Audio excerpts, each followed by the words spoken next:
Christ is King and King of the Jews. Jesus says in John 4:22, "Ye worship ye know not what. We know what we worship, for salvation is of the Jews."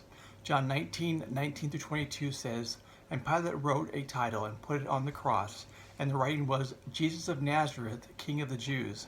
This title then read many of the Jews, for the place where Jesus was crucified was nigh to the city, and it was written in Hebrew and Greek and Latin.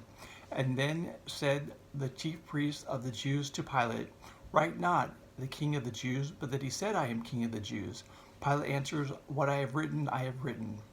Paul writes in Romans 2:28-29, For he is not a Jew which is one outwardly, neither is that circumcision which is outward in the flesh, but he is a Jew which is one inwardly, and circumcision is that of the heart, in the spirit and not in the letter, whose praise is not of men, but of God.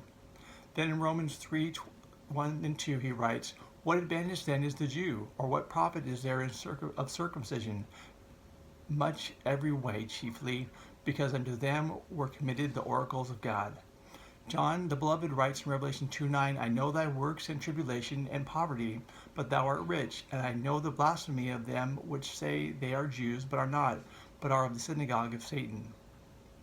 Then he writes in Revelation 3:9, Behold, I will make them of the synagogue of Satan, which say they are Jews, but are not, but do lie. Behold, I will make them to come and worship before thy feet, and know that I have loved thee.